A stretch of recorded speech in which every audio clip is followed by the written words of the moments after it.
Hello and good morning. Splatoon 3 Fresh Season is just around the corner, and just like they did with Chill Season, they've now released a balance patch just before the next season rolls out. There's actually quite a few really interesting changes within this patch. So this patch is coming out today for America, and everywhere else it's going to be either during the midnight or the early mornings in Australia. So let's go through it and let's talk about it. So starting from the top, releasing February 27th, which is today, and changes to DLC. Added support for Inkopolis DLC, so assuming when the patch rolls out, you're going to be able to go into Inkopolis Plaza straight away, so we're going to have to be doing that today. Season and catalog changes that is expected. Changes to the notification feature.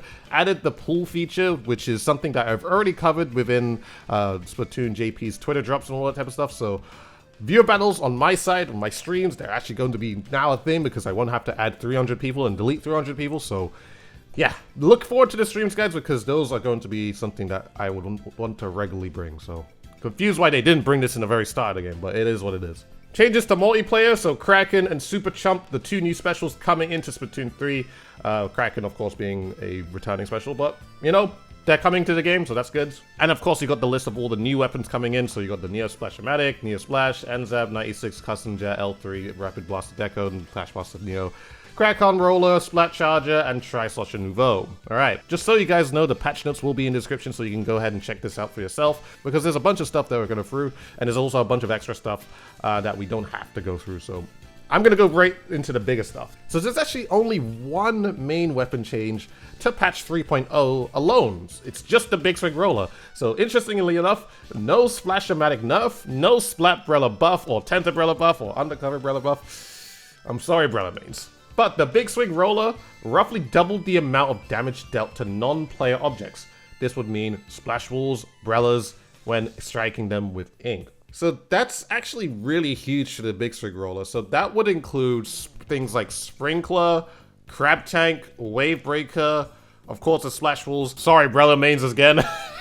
If you're a Brella main and you're still using it, and even despite how terrible it is right now, you now have to be careful of Big Swing Rollers because that's going to be more of an issue for you too. So honestly, yeah, with that, that's a really interesting buff to just that main weapon. Would this be something that would make people want to use it more? I don't know, maybe just to be able to like destroy non-player stuff, I guess, because I mean, Big Swing, it can fight to some extent.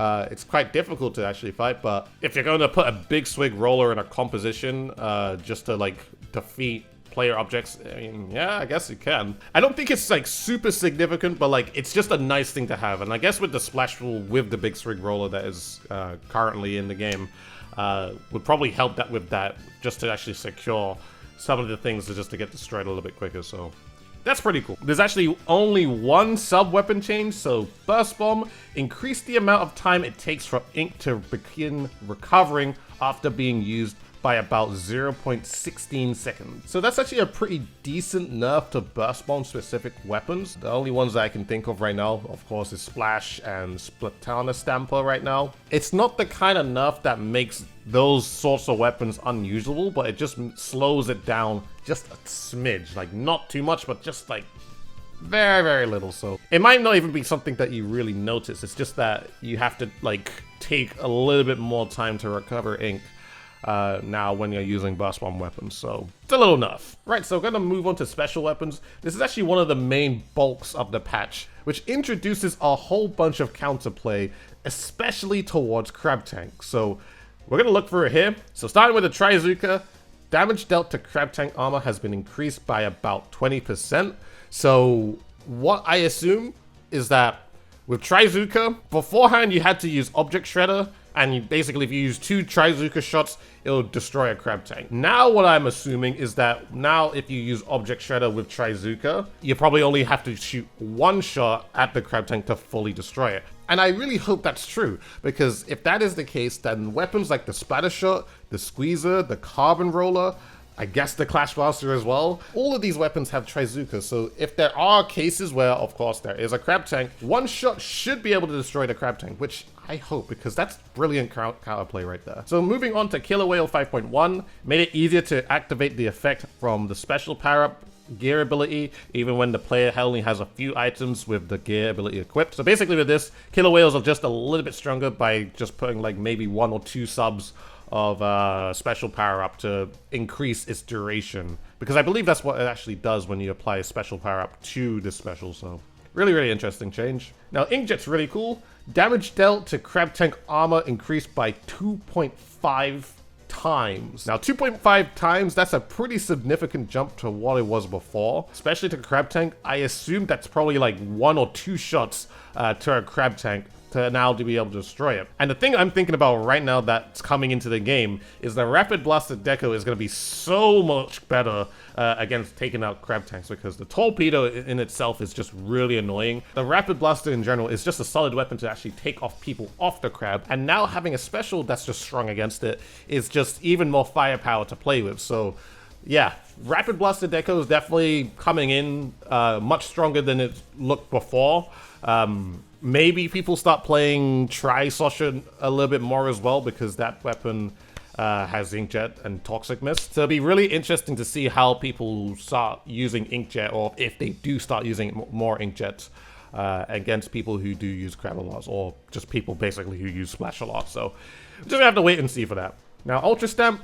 Damage dealt to Crab Tank armor increased by 3 times, so again, 3 times, that's very, very significant. The Splatoon Wiper in general literally is going to be even stronger against Crab Tank, because of course, the weapon itself is just amazing against the tank, and now Ultra Stamp is just way more firepower against the tank, and it has a torpedo, so okay. So we can definitely see probably Splatoon Wiper being played more, even though I feel like it's being played more and more these days because of how much it does now these days, especially with the paint and like all the little attacks you can do as well with it. So, but yeah, Ultra Stamp much stronger against Crab Tanks. Literally any single Ultra Stamp weapon that is out there, like the L3D, which is actually coming out too, and of course the Lunar Blaster and the Ink Brush and all the other Ultra Stamp weapons, it's just a whole lot stronger against tank.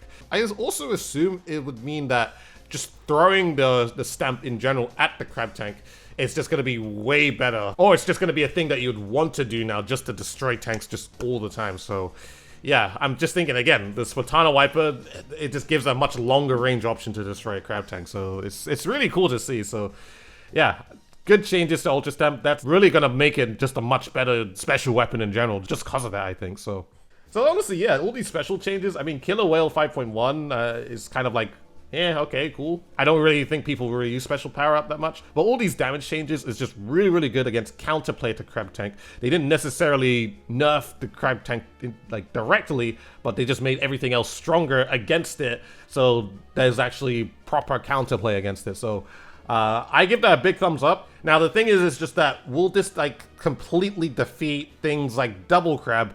That's kind of like an issue, I would say, and especially in a competitive standpoint, I feel like that is probably one of the biggest issues, where if teams are running 2 crabs, then it's just like, wow, okay, that's how much will this really stop? Which is also something that I want to talk about maybe in a future video.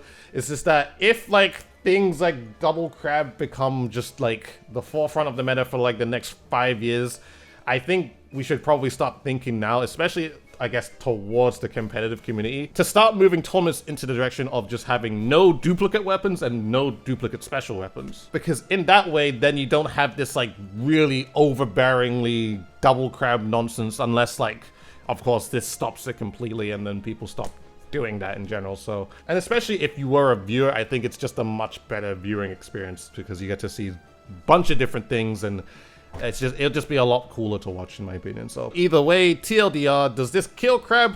It kills it better, but Crab will still probably stay, because Crab Tank is still really strong just in general. But the counterplay is very, very nice. Now, there have been some special point changes, which I would like to say is also really interesting. The Aerosol MG is now 190 to 180. NZAP has been changed to 190 to 180. Tri-Sosha 190 to 180. Bullpoint 200 to 190, and Tri-Stringer 190 to 180. To be very honest, I'm not really too sure what this really changes. I don't think it'll really change much. I think the best one out of the lot is probably Tri-Slosher and Tri-Stringer. Tri-Slosher just being able to get its inkjet a little faster, and then Tri-Stringer as well, also getting its whales quicker, especially with its previous buff where it got a painting buff. So that's also just really, really helpful, and you're probably going to be able to spam whales just a little bit more with that. Now, moving on to the next thing, which is probably one of the more interesting changes that we will not know about until the patch today. So Eeltail Alley, Hagglefish Market, Mincemeat Metalwork, Hammerhead Bridge, Museum de Alfonsino, Mahi Mahi Resort, Macomar, and Wahoo World. A bunch of their stages and modes are all getting changes in some sort of way. Now, what these changes are, I have absolutely no idea. But it is very, very interesting that there's been so many map changes. This is like half the maps that are actually in the game to receive something within them. And also what is really interesting is that all their turf war variants are also getting changes. So what they're going to be doing, I'm not sure. Maybe it's a thing where they start adding flank routes to every single map in the game, or attempting to add some sort of flank route, or just something different just to make it a little easier for like things to come in. I do love that Hammerhead Bridge and Eeltail Alley are just like all their variants are just getting changed. So yeah, it's really, really interesting. I'd actually like to see what they do to all the maps. I'm probably going to actually check this tonight. Maybe I stream it as well, just to see, just so we can get like a decent perspective of like what they've done now. So, but yeah, that's all the maps are getting changed, or not all of them, but half of the maps are getting changed in some sort of way. So it's really, really interesting to see what they do. Right here, they made some sound changes. So Ultra Stamp, Inkjet, and Cramp Tank are now all less audible for teammates. This is probably referencing for your teammates using these specials, so it'll be easier for you to be able to hear the opposing teammates' like specials and all that type of stuff. So, you know, those sound cues are very, very helpful, and it can give you more information to what's being used in the current moment, all that type of stuff. And changes to connectivity, so made it so that players will be notified when the connection is unstable. If the connection continues to be unstable, players' controls will temporarily be disabled. Now, this was actually really friggin' huge. So how I'm thinking about it is just that, let's just say somebody on the other team is extremely laggy, and if the game notices that they are having some connection issues and things are just not acting like they should, the player will now be frozen. And they won't be able to move until the connection actually restabilizes itself, and if the game determines whether they should be removed from the game or not, or something like that. I'm assuming this might be a thing just to prevent some more like laggy situations where, like, let's say that you take out someone and then like you walk into another direction and the kill notification doesn't pop up, and then eventually you just explode out of nothing because the packet's finally caught up to that one person that you were just shooting at. I'm assuming that is the change. I'm not completely sure. It's going to be something that we're just going to have to check out when the patch actually drops, because they don't really talk about it that much. But other than that, those are the changes I wanted to go through for today. Of course, the patch notes will be in the description so you guys can check out all their other stuff that might be changed. But from what it seems like, a lot of the stuff is just a bunch of quality of life stuff. So like for Splatfest, for lockers, table turf battles, now of course a thing that is going to be a thing, changes to a lobby, you know. This is all just quality of life. There's a bunch of bug fixes and there's a whole bunch of them to go through.